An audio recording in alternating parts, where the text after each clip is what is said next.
เรียนพรเด้อญาติโยมทุกคนทุกท่านไต่เสาร์วันที่22พฤศจิกายน2568อากาศแบบรู้สึกว่าหนาวขึ้นหนาวขึ้นก็หมายถึงอุณหภูมิลดลง อุณหภูมิลดลงหนาวขึ้นอุณหภูมิเพิ่มขึ้นนี่ร้อนนั่นแหละเหตุปัจจัยเนาะมันก็เหตุให้สิ่งต่างๆก็เปลี่ยนแปลงขึ้นกันได้เนาะเครื่องเสียงก็คือฮ้องมันหนาวบ่ว่าได้เนาะ รถยนต์กันหนาวหลายละบางเครื่องเก่ามันก็สตาร์ทติดงะเอาคืออาหารป่ามื้อเช้านี่ก็มันคือผมมากินอาหารเนาะป่ามันหนาวบ่นะมันก็มีการเปลี่ยนแปลงไปธรรมชาติเฮ็ดให้สิ่งต่างๆก็ปรับตัวขึ้นกันปรับตัวไปชีวิตมันก็นี่แหละอยู่กับการปรับให้เข้ากับธรรมชาตินั่นแหละปรับให้ตรงกับความเป็นจริงพระพุทธเจ้าเพิ่นปรับจิตปรับใจนั่นแหละก็สิปรับกับปรับความเห็นให้มันถูกต้องก็เลยบ่เป็นทุกข์นี่เฮายังปรับบ่ถูกต้องมันยังบ่ตรงนะบ่ตรงธรรมอุโชปฏิปันโนบ่ปฏิบัติตรงพระสงฆ์ต้องปฏิบัติตรงก็สินั่นแหละเขาเรียกว่าปรับให้มันตรงกันบ่ทุกข์อย่างนี้มันทุกข์อยู่แสดงว่ามันยังบ่ตรงไหนตรงกลางตรงใจนั่นแหละ ใจที่มันเป็นกลางหลวงปู่เทศเป็นเขียนไว้ธรรมะเป็นน้อยอยู่ทำขามตอนเขาเป็นหน้าเขาไปอ่านเบิ่งผู้ใดทำจิตให้ถึงความเป็นกลางได้ผู้นั้นก็พ้นจากทุกข์ได้เห็นป่ะบ่เข้าใจนะอ่านแรกๆทำจิตให้มันเป็นกลางได้ก็พ้นทุกข์ได้ให้มันเป็นกลางอยู่ในใดปรับจิตปรับใจให้มันเป็นกลางๆนะอากาศมันร้อนอากาศมันหนาวกันใจมันเป็นกลางๆอย่างมันก็พอไปก็หนาวก็ร้อนก็เข้าใจว่ามันเป็นอย่างนี้แหละมันฮอดฤดูกาลเขาฤดูหนาวก็หนาวแหละก็ธรรมดาแหละหนาวสิให้มันร้อนได้นะได้เห็นบ่ มันเข้าใจเห็นบ่มันก็ปรับจิตปรับใจให้มันพอดีเนี่ยนี่แหละตรงต่อธรรมปรับให้มันตรงต่อธรรมตรงต่อความจริงนี่แหละความเห็นนั่นแหละปรับความเห็นนั่นแหละไม่ได้ปรับหรือว่ามองอื่นแกมองความหนาวเห็นใดๆบอกให้มันหนาวต้องหาแก้เห็นบ่โลกเครื่องมาแก้ให้มันบ่หนาวแห้งเครื่องทำน้ำอุ่นเสื้อผ้าหน้าแพร่ก็แม่นอยู่ดอกปรับได้แก้ได้ก็แก้ไปแต่ว่ามันสำคัญที่ใจแหละต้องแก้ไขใจปรับใจเจ้าของนำมันเป็นสิ่งสำคัญเลยเห็นบ่เฮาก็สิบ่ทุกข์กับธรรมชาติที่เกิดขึ้นแล้วเฮาแก้บ่ถือมันก็ทุกข์ไปเรื่อยๆเนี่ยนี่หลวงปู่ชาเป็นว่าล่ะคันอยู่เท้าไปเกาอยู่หัวเห็นบ่มันระทึกอยู่บ่มันละแก้ให้หายคันได้บ่ว่าคันเท้าเด้เกามองใดเกามองหัวยิกๆอยู่หัวคันอยู่เท้าไปเกาหัวมันแม่นอยู่บ่เจ็บท้องไปกินยาเนี่ยกินยาแก้ปวดหัวบ่มันแม่นอยู่บ่ก็มีแม่นเลยเนาะกินเจ็บท้องกินยาแก้เจ็บท้องแหละมันหนาวไม่หนาวนี่นะแก้ผ้าบ่หนาวแก้ผ้าก็หนาวมันหนาวแห้งแท้ว่ะหนาวก็ดังไฟผิงใส่เสื้อกันหนาวน่ะแก้ให้มันถึงจุดนี่คือการธรรมะคือกันล่ะแก้ที่จิตแก้ที่ใจแก้ที่ความเห็นธรรมชาติเขาหนาวก็ธรรมดาร้อนก็ธรรมดาแก้ก็ธรรมดาเจ็บป่วยธรรมดาตายธรรมดาพัดภาคเนี่ยมันเข้าใจธรรมดามันก็ทุกข์บ่ซะมันแก้ไขใจเจ้าของได้ปั๊บให้มันมีความเห็นถูกต้องเมื่อพระอริยเจ้าพระอรหันต์เจ้าเพิ่นปรับความเห็นถูกต้องทำจิตให้เป็นกลางได้ก็พ้นทุกข์ได้เฮานี่ยังบอกอยู่กลางๆอยู่เสียซ้ายเสียขวาอยู่แล่นไปตามกามไปตามรูปเสียงกินรสกันอยู่คิดว่าสุขอยู่นั่นอยู่มองนั้นอยู่มองนี้ กับคนนั้นกับคนนี้ผู้สาวงามกับผู้บ่าวล่อถ้าเป็นหนุ่มเป็นสาวเขาก็แสวงหากามเนาะเพิ่งล้อหนุ่มล่อสาวงามเพียงเพราะไปวันนั้นแหละสิ่งอันยั่วยวนเพื่อซึ่งมันเป็นเหยื่อของสัตว์โลกอยู่แล้วโลกบ่ศึกษากันลงในกะเนี่ยสัตว์สาราสิ่งต่างๆเขาก็หลงเขาก็หนาวคือกันนั่นแหละเด็กกูบ่เหมือนฝนหนาวก็ต้องไปเห็นป่ะได้เสียงเมื่อเช้านี่เสียงหมาหอนเฮาสนั่นถงกันอยู่ ได้ยินโว้หอนรับเดียวหอนหาห้องหาคำควรลำให้เรียกร้องเห็นป่ะกูนะทางนั้นห้องทางนี้ก็ห้องเอิญมันบริสุทธิ์ได้เห็นบ่บักโขกเข้ากับบักกินเห็นบ่หอนหยามันเลยตัวนี้นี่มันมีเห็นมันเลยได้มันสิไปบ่สนการกินข้าวกินน้ำอันนั้นล่ะมันหายเยื่ออันนั้นเยื่อนั้นมันแสบกว่านะเยื่อตรงนั้นมันคือสิเฮ็ดให้กูมีความสุขกว่าให้ความสำคัญกว่าอาหารการกินบ่สนเข้ากับบ่กินบางคนก็เป็นนั้นได้เนาะบ่กินฮอดเข้าได้คืนฮอดผู้สาวแห้งก็เข้าบ่กินคุยโทรศัพท์มื้อคืนก็ได้บ่สนใจมันเพลินไปกับเหยื่อ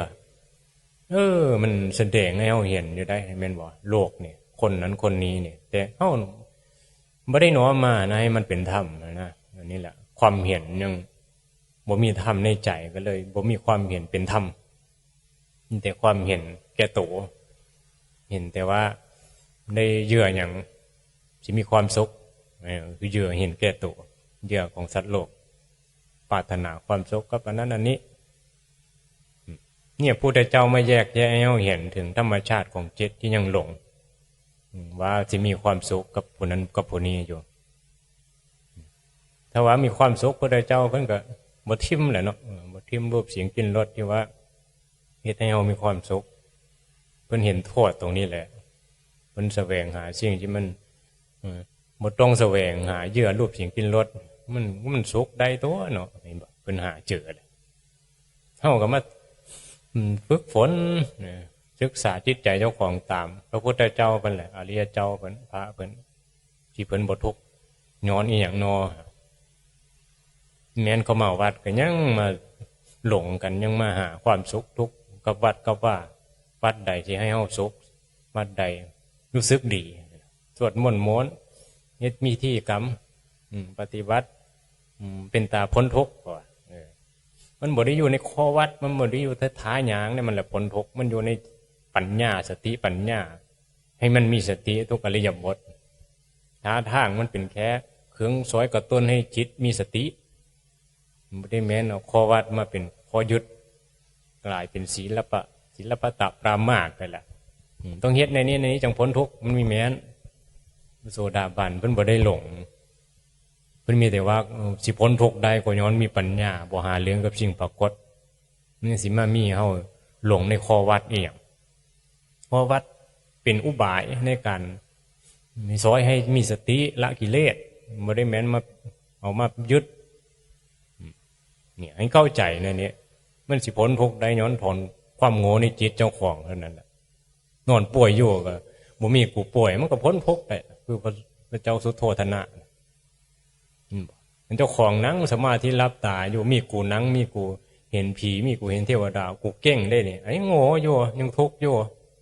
มึงบ่ได้ฉลาดได้มึงว่าเจ้าของปฏิบัติบ่น่ะมันแม้นอวดตัวอวดตนปฏิบัติทำเพื่อหมดตัวหมดตนบ่แม่นเอาตัวตนมาเฮ็ดเอาตัวตนมาเก่งมาปฏิบัติได้มึงนั่งได้ดลก็สูกูย่างได้ดลก็สูกูบวชได้หลายพรรษาก็สูมีเหมียนได้มันอยู่ที่การมีสติรู้สิ่งปรากฏโลภน้ำกายใจบ่แม่นเฮาไม่ได้ว่าบวชมาดลแล้วสิพ้นทุกข์ได้เกิดมาดลหัวเงาะมีตัวโกอยู่ก็ยังโง่คือเก่าแหละมีเว้าตามธรรมะ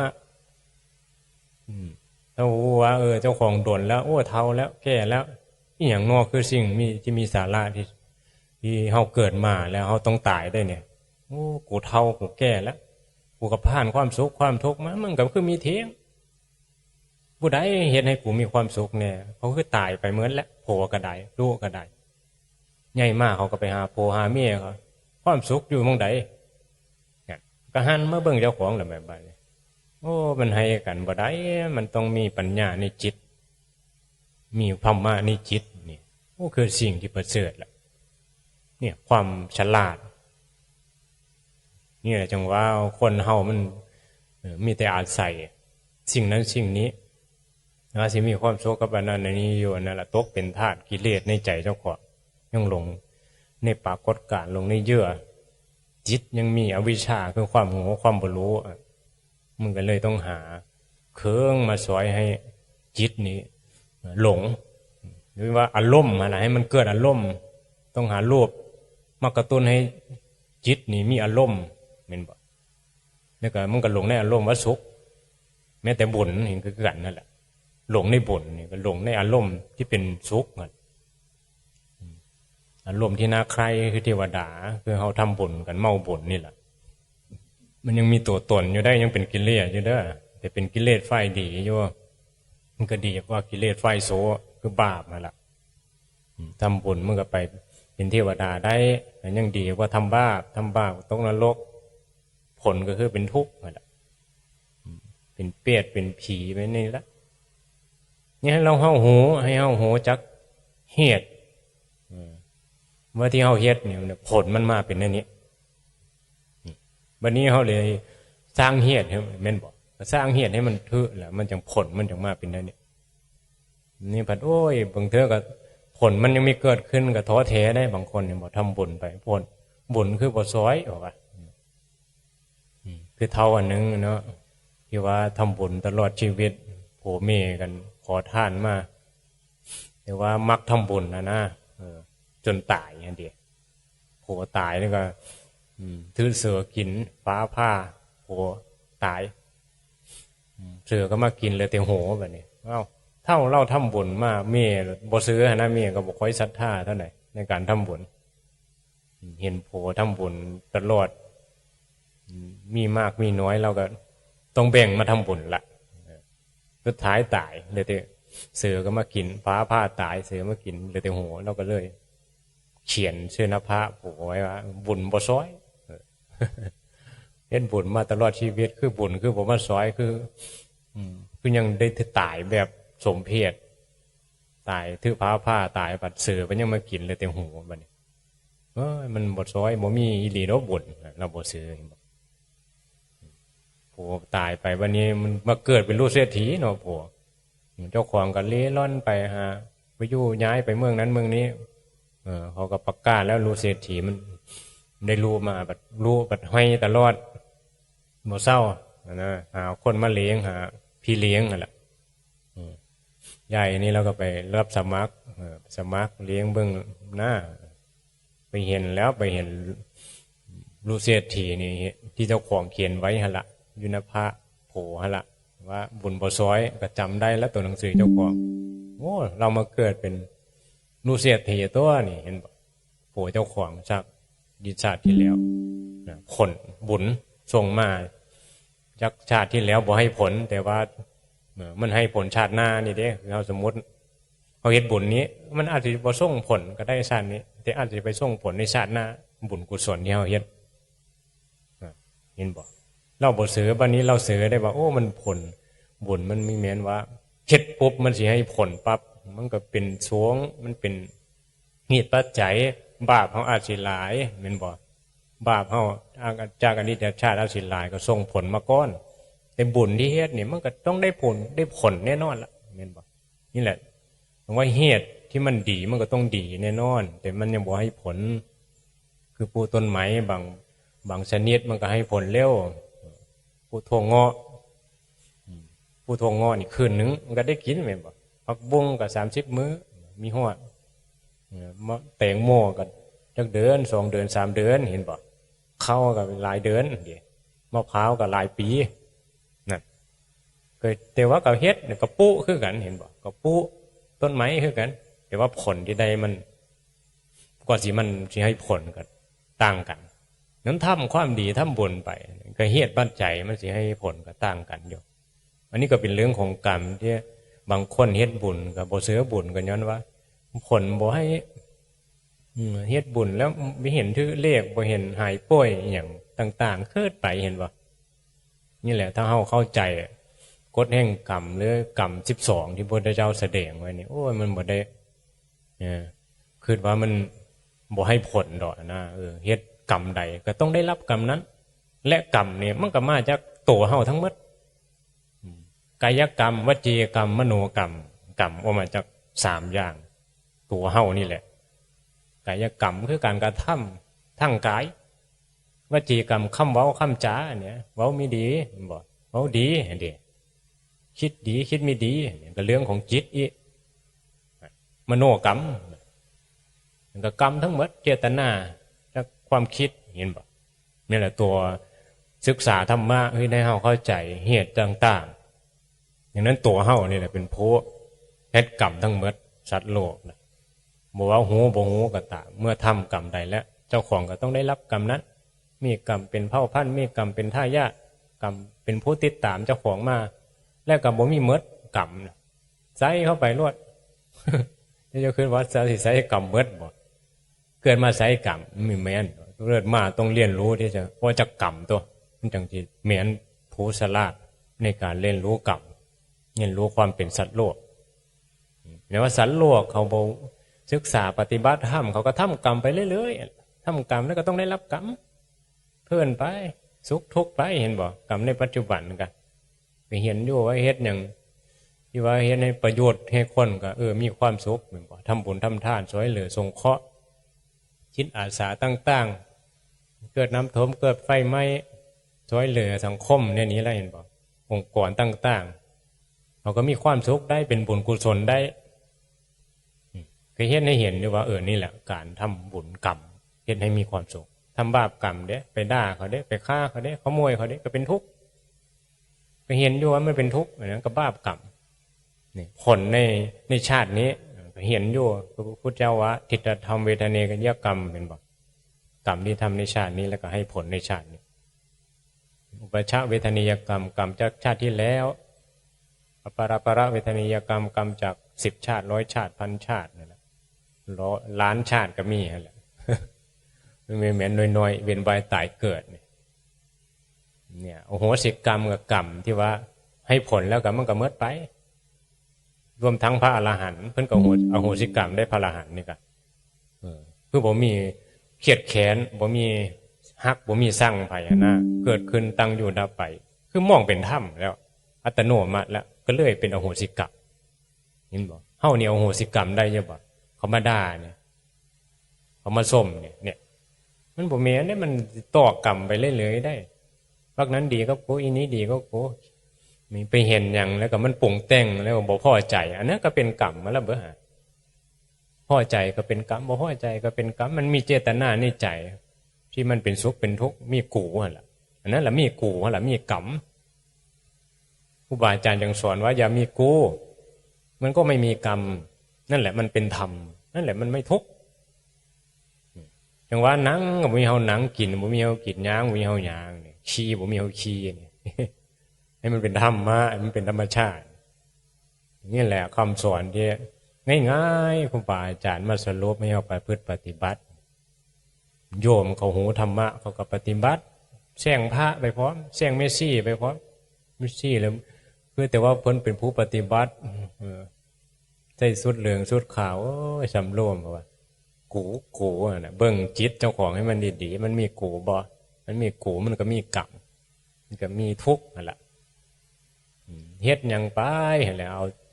ผ้าเหลืองเอาผ้าขาวมาเตือนสติให้รู้คำสอนพุทธเจ้าว่าอย่ามีเราเนี่ยนี่มันจึงถือต้องแม้นมันมีกูอยู่เนาะมันก็ทุกข์อยู่ในนี้แหละเมื่อปีว่าทุกข์อยู่เมื่อปีมันมีกูอยู่ตลอดค่ะครูบาอาจารย์เน้นย้ำคู่มือของพ่อสอนคู่มือก็นี่แหละไม่ให้มีเรื่องกับสิ่งปรากฏกราบก็ไม่มีเรากราบเห็นบอกเวลาสอนในชีแม่พามกราบพระก็ยังมีตัวกูมากราบอะไรด้วยจิตว่างก็คือทุกอย่างหลายเฮ็ดอย่างก็ยังมีเฮาเฮ็ดนั่นแหละ มันก็สอนให้มีสตินั่นแหละทุกอย่างแม้แต่กราบแม้แต่สวดมนต์ไหว้พระกินข้าวย่างเฮ็ดนั้นเฮ็ดนี้วัดการวัดเครียดไปมันเป็นแค่กิริยาเคลื่อนไหวรูปนามเกิดดับเกิดดับเท่านั้นแหละเข้าใจธรรมะเนี่ยมัน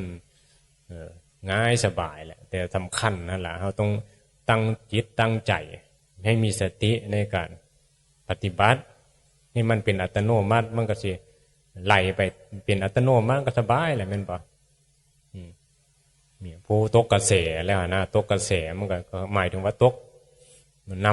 ำคือมะพร้าวตกลงน้ำเนี่ยมันก็ไหลไปแหละแม่นบ่มันบ่มีวันไหลกลับได้เฮาตกกระแสทำมันก็เห็นหยังก็ดับไปดับไปบ่มีเรื่องบ่มีเรื่องมันเหม็นโอ้ยสบายเห็นบ่มันก็ไหลไปตามแม่น้ำไหลลงทะเลไปแหละแบบนี้นะตกกระแสของธรรมะตกกระแสพระนิพพานอันนี้มันบริโตกกระแสจักเถอแล้วมันมีแต่กูแหละบ่ยอมให้มันเป็นธรรมมีแต่เป็นกรรมนี่แหละยังว่าฟังเข้าใจธรรมะก็สิได้ปฏิบัติคือเนาะเอาธรรมะฟังจำนี่ละสาธุ